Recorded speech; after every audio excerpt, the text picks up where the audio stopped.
Hello अस्सलाम वालेकुम। टेपी की न्यू एपिसोड में बहुत बहुत वार्म वेलकम। आज के एपिसोड में हम बात करेंगे जो पाकिस्तान की कैप्टनसी का सारा मसला चल रहा है। पहले तो चैमन गोइयाँ चल रही थी कि कौन कैप्टन बनेगा पाकिस्तान क्रिकेट टीम का। क्या शाहीन कंटिन्यू करेंगे, क्या मोहम्मद रिजवान बनेंगे, क्या बाबर को दोबारा लाया जाएगा। तो इस सब पे आज हम ज़रा तफसीली बात करेंगे। इस पे हम बात करने के लिए हम थोड़ा जो है ना टाइम में हमें पीछे जाना पड़ेगा। हमें लास्ट ईयर दिसंबर 2022 में जाना पड़ेगा, जब पाकिस्तान ने इंग्लैंड के अगेंस्ट टेस्ट सीरीज़ हारी 3-0 के मार्जिन से। होम पे वाइट वॉश हुआ पाकिस्तान को। फिर उसके बाद न्यूजीलैंड के अगेंस्ट टेस्ट सीरीज़ थी, उसमें भी पाकिस्तान टेस्ट मैच नहीं जीत सका, दोनों मैचेस ड्रॉ हुए। तो तब से बाबर की कैप्टनसी पे जो है बहुत ज़्यादा क्वेश्चन मार्क्स आने लग गए थे। उस पर यह भी बात हो रही थी कि जो कैप्टन है उसके पास बहुत ज़्यादा पावर है, टीम सिलेक्शन पे भी उसका बहुत ज़्यादा इख्तियार है। उससे पहले ऑल्दो पाकिस्तान वर्ल्ड T20 के फाइनल तक पहुंचा था, बट यही क्रिटिसिज्म आ रहा था कि जी पाकिस्तान वर्ल्ड कप तो नहीं जीता। तो ये सब चीज़ें मिल के, बिकॉज वर्ल्ड T20 के बाद ही टेस्ट सीरीज़ भी थी दोनों, तो उनमें भी पाकिस्तान की खातिर खा कारकर्दगी थी। फिर उसके बाद ODI सीरीज़ थी। तो इसमें बाबर पे कैप्टनसी पे क्वेश्चन मार्क्स आ रहे थे, बाबर की कारकर्दगी पे सवाल उठ रहे थे कि क्या टीम उसके अंडर अच्छा परफॉर्म कर रही है, जो टीम का पोटेंशियल है उसके अकॉर्डिंगली ये परफॉर्म करें या नहीं। इसके साथ साथ दिसंबर में ही पाकिस्तान क्रिकेट बोर्ड के जो चेयरमैन हैं रमीज़ राजा, वो भी चेंज हो जाते हैं और नजम सेठी आ जाते हैं। नजम सेठी आते हैं तो फिर उसके साथ वो अपनी एक पूरी जो स्ट्रक्चरल चेंजेस है, एडमिनिस्ट्रेटिव चेंजेस है, वो भी लाते हैं, जिसमें सिलेक्शन कमेटी चेंज हो जाती है, कोचिंग स्टाफ चेंज हो जाता है। उसमें Shahid Afridi interim chief selector बन जाते हैं। और उसके बाद फिर ये नज़र आना शुरू होता है कि बाबर की एक कोशिश जारी है कि बाबर की जो पावर है उसको थोड़ा ट्रिम डाउन किया जाए। और वो यही होता है कि टीम सिलेक्शन जिस तरह की एग्जैक्टली बाबर चाहता है वैसी नहीं होती, उसमें कुछ इनपुट जो सिलेक्टर्स हैं उनका भी होता है। उसकी एक मिसाल यह है कि न्यूजीलैंड के अगेंस्ट पाकिस्तान की सीरीज़ होनी थी जनवरी 2023 में, और उसमें फ़खर जमान को जो प्रोबेबल थे 30 के, उसमें शामिल ही नहीं किया गया। और Fakhar was a very crucial part of Babar's playing 11 और Babar's plan for the 2023 ODI world cup. तो उस पर थोड़ा हुआ कि ये क्या बाबर ने ड्रॉप किया है या चीफ सेलेक्टर ने ड्रॉप किया है या क्या है। तो तब से ही ये एक थोड़ी शुरू हो गया था कि बाबर की कैप्टनसी पे क्वेश्चन मार्क थे। फिर आगे हम अब आ जाते हैं कि PSL में भी जो बाबर की टीम है वो ऐसा जिसकी कारकर्दगी कोई अच्छी नहीं थी। लाइक ठीक है, वो प्लेऑफ्स तक पहुंचे थे, but it was very normal average कारकर्दगी। और उसी साल जो है शाहीन शाह अफरीदी दूसरी दफ़ा PSL टाइटल जीत के, ना सिर्फ वो दूसरी दफ़ा PSL टाइटल जीते, बट PSL की हिस्ट्री के पहले कैप्टन बन गए जिन्होंने बैक टू बैक PSL जीते थे। तो फिर वो हुआ कि शाहीन बहुत अच्छा कैप्टन है। बाबर और शाहीन दोनों पाकिस्तान क्रिकेट के बहुत बड़े सुपरस्टार्स हैं। और फिर अफ़गानिस्तान की सीरीज़ से पहले ये दोबारा सुनने में आता है कि जी अब जो है वो इस सीरीज़ में हम बड़े प्लेयर्स को रेस्ट करेंगे, या इसमें कोई कैप्टनसी चेंज होगी, या ये सुनने में आता है कि एटलीस्ट T20 का जो फॉर्मेट है उसमें तो कैप्टनसी की चेंज हो जानी चाहिए। बिकॉज जो इससे पहले जो वर्ल्ड कप्स थे उसमें 2 वर्ल्ड कप्स में बाबर ने T20 की कैप्टनसी कर ली थी। अभी फ्रेंचाइज क्रिकेट में भी बाबर इतनी अच्छी कोई कारकर्दगी दिखा पा रहा था। उसके स्ट्राइक रेट्स पे भी क्वेश्चन मार्क देते, कम से कम था कि एटलीस्ट बाबर का वनडे और टेस्ट क्रिकेट से बर्डन कम करने के लिए T20 की कैप्टनसी शुरू हो जाए। बट उसमें फिर ये हुआ कि और रिपोर्टेड यही है कि शाहीन को कैप्टनसी ऑफर हुई थी अफ़गानिस्तान सीरीज़ से पहले, मोहम्मद रिजवान को कैप्टनसी ऑफर हुई थी अफ़गानिस्तान सीरीज़ से पहले, बट दोनों ने रिफ्यूज़ कर दिया। उन्होंने कहा कि बाबर हज़ार कैप्टन और हम उसके अंडर ही खेलेंगे। तो फिर उन तीनों प्लेयर्स को रेस्ट करवाया गया और शादाब ने फिर उस सीरीज़ में कैप्टनसी की, and then Babar came back as a captain. और उसके बाद फिर क्योंकि आगे बड़ा क्रूशल साल था, एशिया कप होना था, ODI वर्ल्ड कप होना था, तो कैप्टन को चेंज करने की एज सच कोई बात नहीं थी। और उसके बाद फिर लाइक एशिया कप में जब पाकिस्तान की अच्छी परफॉर्मेंस नहीं थी, पाकिस्तान फाइनल के लिए भी ना क्वालिफाई कर सका, इंडिया से भी हारा, श्रीलंका से भी हारा, तो फिर ज़रा क्या थोड़ा वही जो पाकिस्तान का टिपिकल स्टाइल है कि कैप्टनसी का प्रेशर आने लग गया बाबर पे, पूरी टीम पे क्रिटिसिज्म आने लग गया कि क्या ये सही स्क्वाड है, क्या यही सही लोग हैं। हालांकि यही लोग थे जिन्होंने पिछले 2-3 साल से खेल रहे थे, नंबर 1 ODI टीम बने थे, बट वो जो एक आप कह सकते हैं रिफ्ट, या एक कह सकते हैं कि क्रिटिसिज्म बहुत ज़्यादा शुरू हो गया कि क्या ये होना चाहिए। और उसमें फिर वो क्रिटिसिज्म की वजह ये भी थी कि बोर्ड में भी पैर दर पैर चेंजेस हो रही थी। नजम सेठी जो इंटरिम मैनेजमेंट कमेटी के हेड बने थे, जिनका था कि वो नया आइन बनाएंगे पीसीबी का, उसके बाद चेयरमैन के इलेक्शन कराएंगे। उनको जो है जून 2023 में फारिग कर दिया गया और उसके साथ ही ज़का अशरफ नए इंटरिम मैनेजमेंट कमेटी के हेड बन गए। वो उनकी एक अपनी थिंकिंग थी, तो वो भी हर जो नया चेयरमैन था वो आके ही कोशिश कर रहा था कि अपने नंबर बनाने के लिए या अपनी जो उसको थिंकिंग है या थॉट प्रोसेस है उसके मुताबिक कुछ करें। उनके जो लोग उनके इर्द गिर्द थे वो उनके जो बात बताते थे तो वो उस पर कोई कहते थे कि अच्छा ये ठीक है, हम इस पर ट्राई करते हैं, हम इसको कैप्टन बना देते हैं या हम ये चेंज कर देते हैं। और जब एक स्पेशली ज़का अशरफ साहब या नजम सेठी साहब, no disrespect to them, but उनका ऐसे क्रिकेट से उस तरह का ताल्लुक़ नहीं है। वो क्रिकेट को ना रेगुलरली बहुत फॉलो करते हैं, ना क्रिकेट पे उनकी उस तरह की अंडरस्टैंडिंग है, और ना ही वो कोई बहुत एक्सेप्शनल मैनेजरियल स्किल्स हैं कि वो उन पे आप कह सकें कि जी ये आके तो कोई बहुत ऐसे मैनेजमेंट सिस्टम्स इंट्रोड्यूस कराएंगे जो कि ऑर्गेनाइजेशन पाकिस्तान क्रिकेट बोर्ड और पाकिस्तान क्रिकेट को बहुत बुलंदियों की तरफ लेके जाएंगे। तो उस वजह से वो फिर हमें नज़र भी आया उनके फ़ैसलों में। फिर वर्ल्ड कप में गए, वर्ल्ड कप के बीच दौरान ही जो है पीसीबी का कंडक्ट बहुत अजीब था। उन्होंने पाकिस्तान मैचेस हारा था तो एक प्रेस रिलीज़ आती है जिसमें कहते हैं कि ये टीम जो सिलेक्ट हुई है ये तो जी कप्तान और चीफ सेलेक्टर ने की है।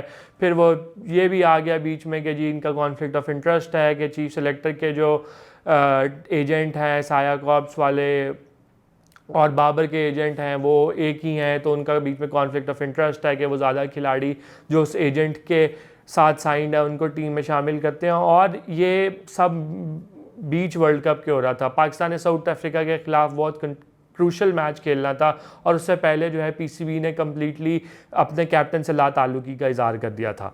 और अब फिर उसके बाद वर्ल्ड कप में पाकिस्तान की अच्छी परफॉर्मेंस नहीं रही, पाकिस्तान 6 नंबर पे आया और फिर यही था कि वो ऑन द कार्ड्स था कि बाबर को जो है कैप्टनसी से हटाना है। और उसकी एक वजह ये भी थी कि कुछ अर्सा पहले जो है प्लेयर निगोशिएट करे थे अपने सेंट्रल कॉन्ट्रैक्ट्स के लिए पीसीबी के साथ, और उसमें वो ज़्यादा शेयर मांग रहे थे रेवेन्यू का जो कि पाकिस्तान क्रिकेट बोर्ड अर्न करता है from big tournaments, from media rights and all of that. और खिलाड़ी यही कह रहे थे कि हमें उसका ज़्यादा शेयर मिलना चाहिए। और उसमें Babar was one of the people जो कि सारे खिलाड़ियों के बिहाफ पे निगोशिएट कर रहा था। तो उसमें क्रिकेट बोर्ड को उस चीज़ की भी तकलीफ़ थी। अब वर्ल्ड कप में भी अच्छी परफॉर्मेंस नहीं, तो उनके लिए परफेक्ट मौका था।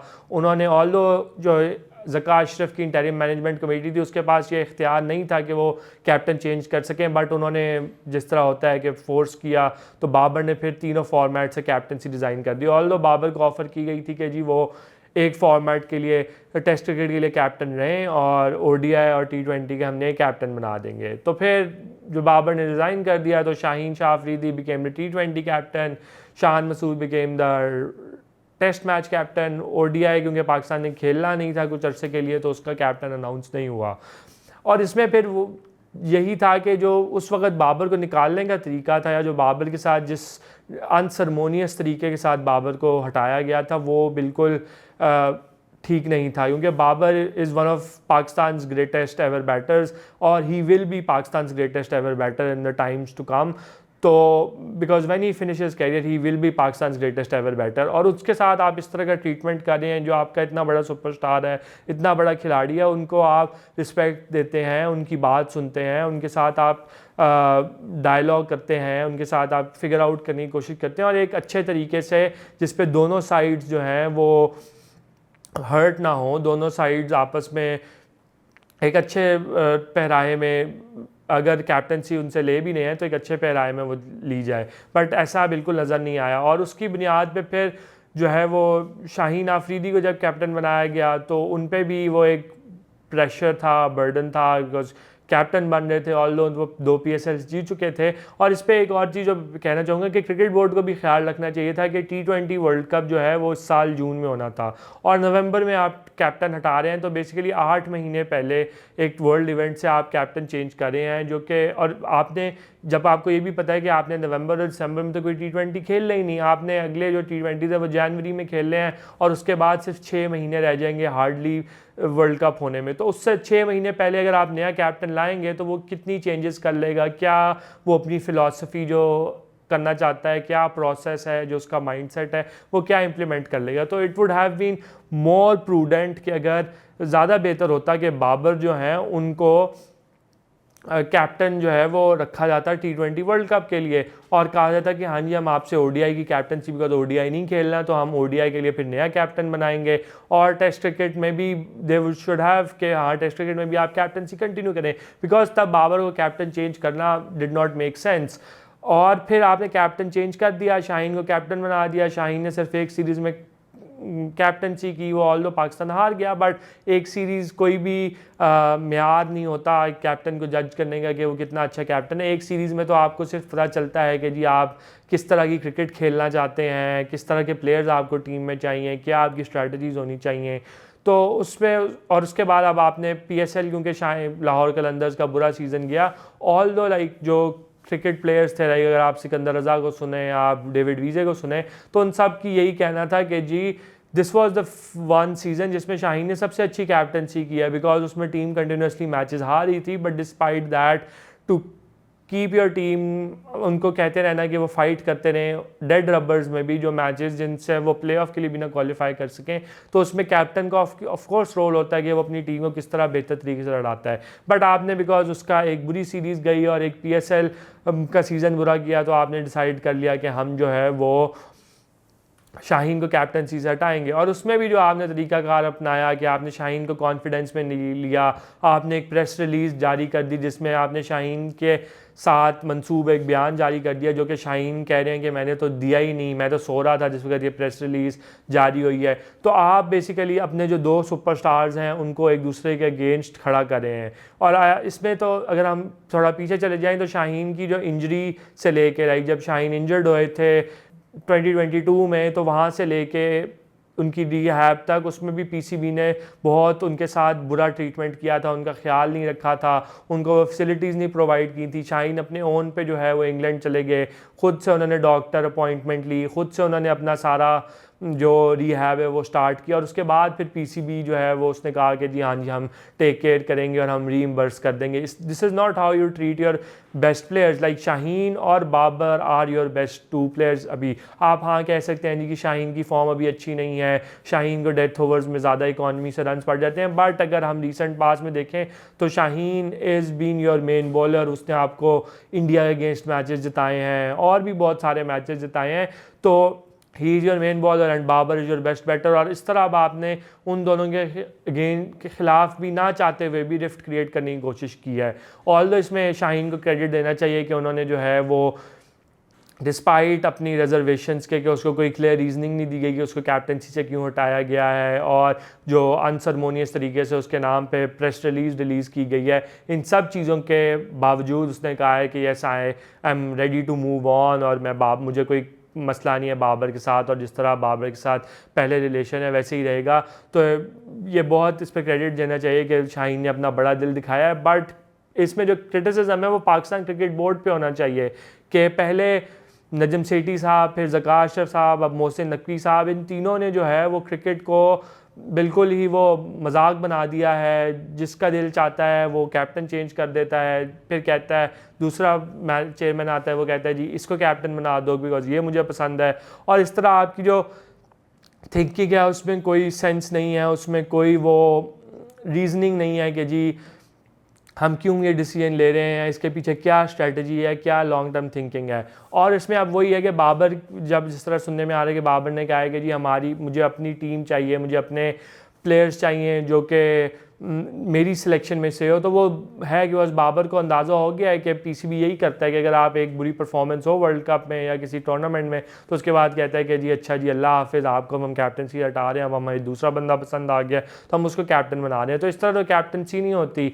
और इसमें अब यही सबसे इंपॉर्टेंट चीज़ है कि जो क्रिकेट बोर्ड है उसमें ऐसे लोगों को लाया जाए, चेयरमैन हो या एडमिनिस्ट्रेटर हो, जो कि लॉन्ग टर्म डिसीजन मेकिंग करें, लॉजिकल बेस्ड डिसीजन मेकिंग करें, ऐसे डिसीजंस ना लें जो कि बहुत शॉर्ट साइटेड हों।